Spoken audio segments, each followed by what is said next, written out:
Good morning বন্ধুরা, কেমন আছো তোমরা? আশা করছি ভালো আছো, সুস্থ আছো। চুমকি হাজরা ব্লগ চ্যানেলে তোমাদের সবাইকে স্বাগত। আর আমিও ভালো আছি। আজকে খুব সময় কাজ হয়ে গেছে। খুব সময় বলবো না, এখন ঘড়িতে বাজে 8:35 হয়েছে। আর এই দিদা বসে রয়েছে। দিদা খুব সময় স্নান করা হয়ে গেছে। আর আমার বাড়ি ঘর সব পরিষ্কার পরিচ্ছন্ন এখন চকচকে করে নিয়েছি। কাজ সব কমপ্লিট, কিন্তু এখন স্নান করিনি। আর এত ঘেমে গেছি, খুব ঘামছি। আজকে রোদ্দুর নেই, কিন্তু চাপা গরম আছে। দেখবেন সব কাজ হয়ে গেছে, বাড়িঘর পরিষ্কার দেখিয়ে দিই। এই যে সব পরিষ্কার, কলতলা ধুয়ে দিয়েছি, উঠোন ধুয়ে দিয়েছি, ফিরে মুছার। এই যে ও বই ঢাকা নিয়ে ঘুমাচ্ছি নাকি রে? হ্যাঁ, পড়া করছি না ঘুমাচ্ছি? বইটা মুখে ঢাকা নিয়ে তো ওঠ, একটু পড়া করবে। তা কত কাণ্ড করে, কত কাহিনী করে। এই যে সব পরিষ্কার পরিচ্ছন্ন হয়ে গেছে। দিদা আজকে সকাল থেকে সেই 5টা থেকে জল তুলেছে। জল তুলে খালি ধুয়েছে, উঠোন কলতলা ধুয়েছে, জামা কাপড় কেচেছে। অনেক জামা কাপড় কেচে ওই চালে 8-10টা চালে ছুঁড়ে ছুঁড়ে দিয়েছে। এখন আমি মেলে দিয়ে আসবো, এটাই আমার কাজ। আর দিদা ক বালতি জল তুলেছেন তাও সকাল থেকে উঠে? 6-7 বালতি। বেশি হবে, আর বেশি। 6-7 বালতি তো আমি দেখলাম তুলা। 10 বালতি, 10-12 বালতি।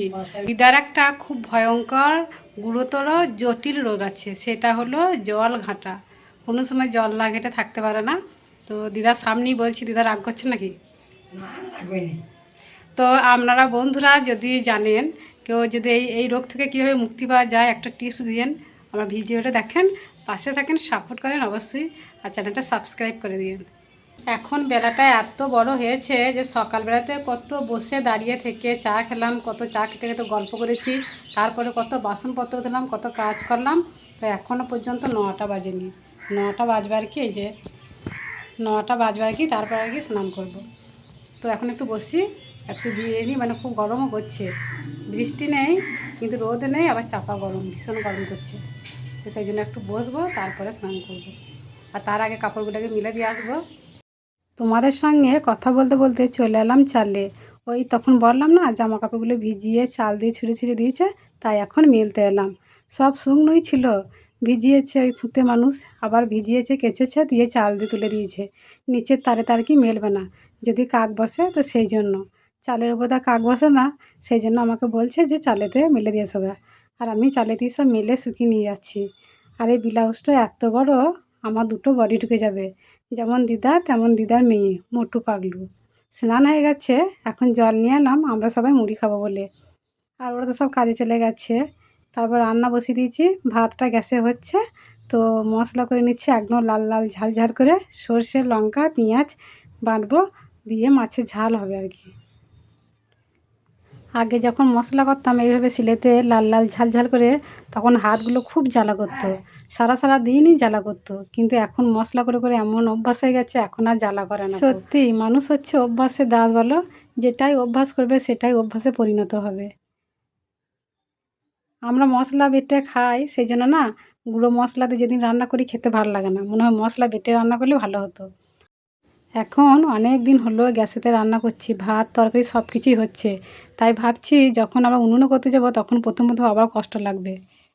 কেননা গ্যাসে রান্না করে সুখটা তো পেয়ে গেছি, দেরি করে রান্না বসাচ্ছি তাও সময় হয়ে যাচ্ছে। তবে কালি হচ্ছে না, কড়াই কালি হাঁড়ি কালি হচ্ছে না, মাজতে হচ্ছে না। মানে এই সুখটা তো হয়ে গেছে। মাছের ঝাল বানালে মশলাটা একটু বেশি করতে হবে, একদম লাল লাল ঝাল ঝাল করে করতে হবে বিট্টু বাবার জন্য। কেননা ও ঝাল মশলা দিয়ে মাছের ঝাল ভালোবাসে। কম হয়ে গেলে তখন আবার চেঁচামেচি করে, সেই জন্য ওর জন্য ভয়ে ভয়ে আমি একটু বেশি করেই করি মশলাটা। ব্যাস জল ঢেলে দিলাম, এবার একটু ঢাকা দিয়ে দেবো। যে কোনো তরকারি রান্না করলে যে ঢাকা দেওয়া রান্না করা হয় না, তাহলে দেখবে তরকারি বেশ কি মোলাম পাড়া হয়, আবার স্বাদটাও বেশ ভালো হয় খেতে। এই যে মাছের ঝালটা হয়ে গেছে, ঠিক এইরকমভাবেই নামিয়ে নেবো। একবেলা হয়ে যাবে সবার আমাদের। আর খেতেও ভালো হয়েছিল, মাছটা যে ভালো ছিল সেই জন্য মাছের ঝালটা আরও ভালো হয়েছে। আর গ্যাসে রান্না করতে গেলে সাঁড়াশি খুব প্রয়োজন আছে, সাঁড়াশি না হলে রান্না করা হবে না গো।